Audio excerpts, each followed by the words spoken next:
Magic Gourd by Baba Wagu Dakite.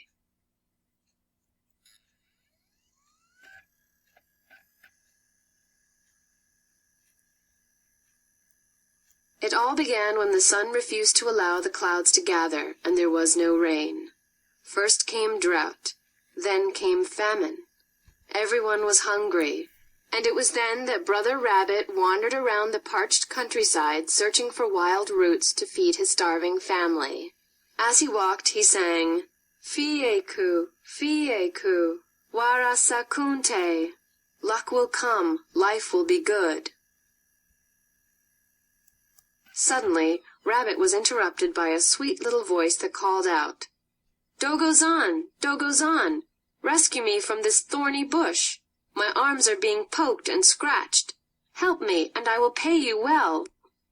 Rabbit was busy, but still he stopped.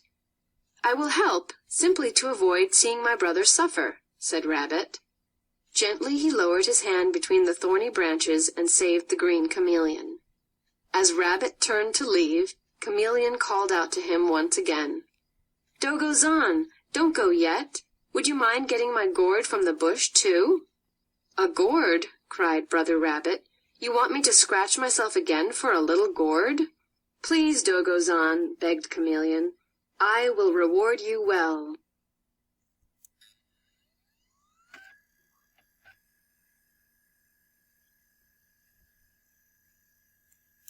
Again Rabbit's kind nature got the best of him, and he bent into the thorny bush and rummaged around.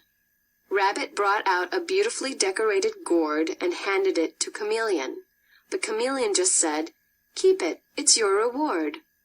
"It's just an empty gourd," Rabbit cried. "It's not just an empty gourd," Chameleon replied. "It's magic." "Eko-dee!" cried Rabbit. "A magic gourd?" "Oh, yes," said Chameleon. "Watch this! Magic gourd! Fill yourself up with insects!" Brother Rabbit watched in amazement as Chameleon licked up a bowl full of insects. "Why are you giving me such a valuable gift?" Rabbit asked. "You were kind to me, Brother Rabbit," Chameleon said. "Besides, I have my own secret for catching insects." And he quickly unrolled his long tongue for Rabbit to admire. Rabbit thanked Brother Chameleon and rushed home with his gourd. As soon as he arrived home, his entire family eagerly gathered around. "An empty gourd?" they all gasped in disbelief. "It's not just an empty gourd," said Brother Rabbit. "It's a magic gourd. Watch this! Magic gourd!" he said. "Fill yourself up with carrots." To their astonishment, the gourd magically filled with carrots. Happily, they ate them all. "Magic gourd, fill yourself up with couscous," he said. Again they ate until they were satisfied. "Magic gourd, fill yourself up with water," he said, and they drank deeply.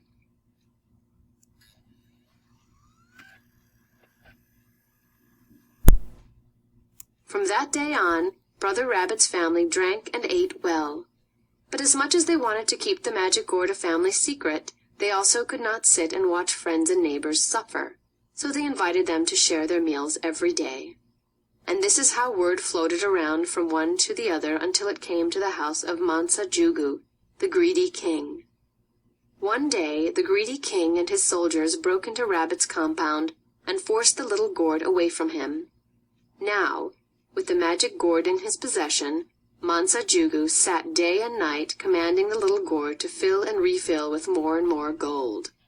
Meanwhile, unable to get the magic gourd back, Rabbit returned once again to his poor life, scrounging for wild roots to feed his hungry family.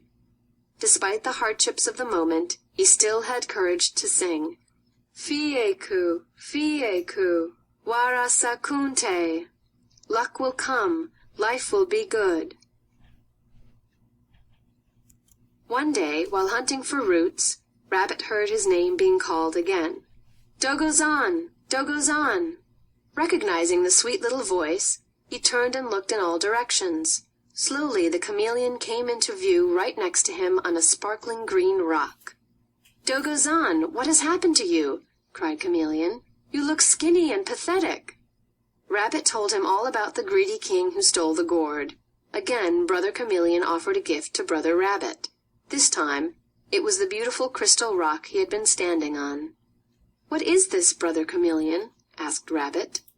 "This is just a fara, a little rock."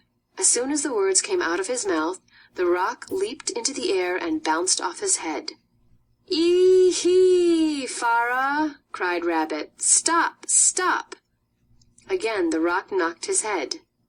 "Excuse me, Dogozan," said the chameleon. "You must call him by his name, Fara-ba." With that, the rock dropped silently to the ground.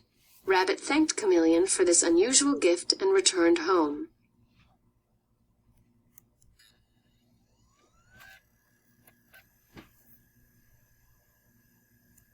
The next day, Brother Rabbit rolled the rock in a fresh shio leaf and walked to the king's palace. "I have brought you a mysterious gift, your majesty," said Brother Rabbit. "Aha, Moondan! What is it?" asked the king anxiously. Rabbit slowly unrolled the rock from the shio leaf and showed it to Mansa Jugu. "Ee, Faradoron!" exclaimed the king. "A simple rock?"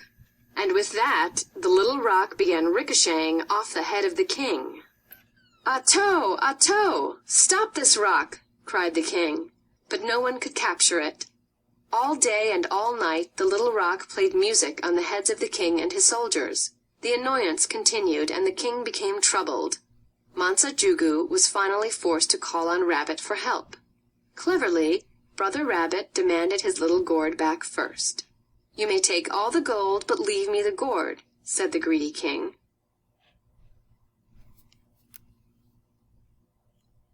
"But the gourd was a gift to me," replied Rabbit. "Then take all my food from my royal storage bins, but leave me the gourd," cried the annoyed king. "Idusuda, let us bargain," countered Rabbit. "My little gourd is my prize." The king angrily shouted, "Uta, Uta, take it all! Take the gold, the food, and the little gourd." Rabbit took the gourd, but left the gold and the food behind, and before he turned to flee, he shouted, "Fara-ba!" Calmly, the little rock dropped into Rabbit's hand.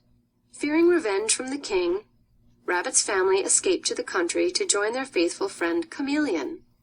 From Chameleon's great lessons in disguises, Brother Rabbit learned the skill of hiding in the bush. Today, Dogozan and his family are masters at going undetected. One could be hiding in your backyard right now.